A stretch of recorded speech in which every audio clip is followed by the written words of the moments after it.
qo'llardagi elektronlik to'qmoqlar orqali shu qiz ayollarningki maqat yo'llari va jinsiy yo'llarga tiqish orqali ularning shu azoblaridan, shu zararlanishlardan huzurlandi.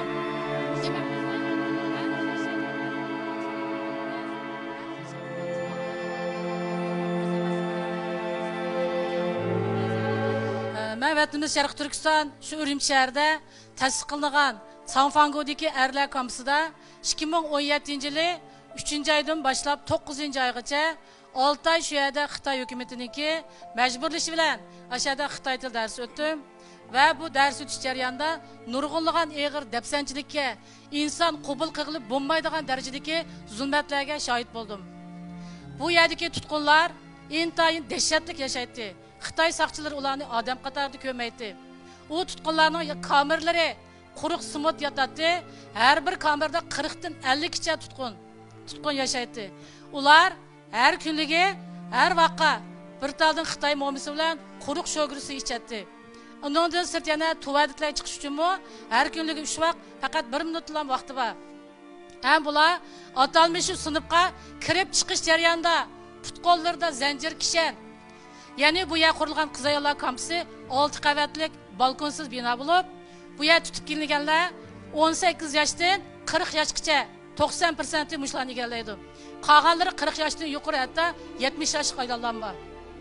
Bu yerdagi qiz ayollarning sochlari butunlay tushirib o'tilgan.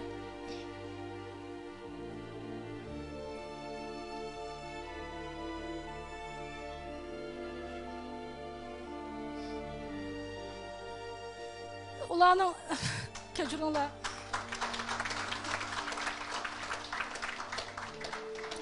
Ular mahbus kiyimlari kiygan, ustiga uni ustiga kiyib olgan jilkisininki juzrang jilkisining ustida nomer besiqliq.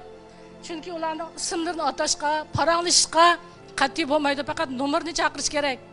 Bu yerdagi qiz ayollar shu yerdagi Xitoy soqchilarininki har xil savol so'rab, qiyin qisqa jarayonda shu soqchilarning bosqinchilarga uchrab turdi.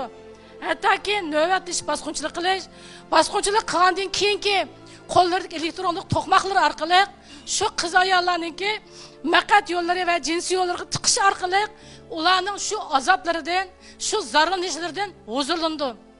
Demak, Xitoy soqchilari bu ahvollarni o'zlari o'tirayotgan, masalan, so'rinlarda, tamoq jo'z ustallarida bularni bir-biriga deyish orqali intoyinlik o'ziga bir xil faxrlik his qildik buni. Ben bunu shu yerdagi Xitoy soqchilarining o'zining og'zidan olgan ham tunishlardan. Vatanimiz Sharq Turkistonda mana shunday eg'ir dafsanchilik, fojialar bo'lyapti.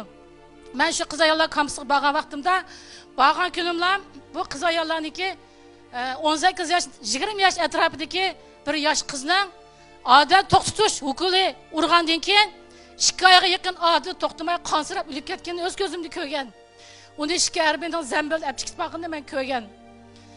Demak, bu yerdagi qiz ayollarga umumyuzlik tug'maslik dorisi, odat to'tish dorisi yigizildi ham hukm urildi.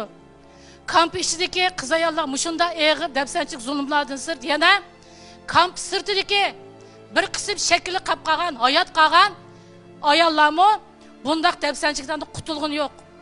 Ularmi shu yerdagi aholilar komitetinining majburlashi, Xitoy soqchilarining majburlashi bilan umumyuzlik tug'maslik operatsiyasi qildirildi, uzuk soldirildi. Hatto Xitoy hukumatiningki qonunlashtirib, hujjatlar tushirib bergan siyosatiga asosan o'ylar turayotgan qo'shmoq tuqqan Xitoy soqchilarini kutib, yana shularning dafsanchiligiga uchrab turdi har kuni. Demak, bu ahvollar bizning beshimizdan keldi, bizning bundan qochib qutulamadik. Mana vatanimizda mushundaq eg'ir dafsanchilik bo'lyapti. Bu bir uchuqdan uchuq irqiy qirg'inchilik. Demak, irqiy qirg'inchilik bo'lyapti. Yana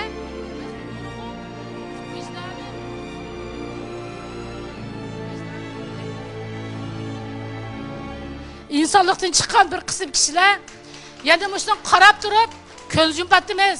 Shu vatanimizdagi bo'layotgan qirg'inchilikni, dafsanchilikni, shu qiz ayollarimizga ojizinlik bo'layotgan shu bosqinchiliklarni har vaqt unutib qolmasligimiz kerak.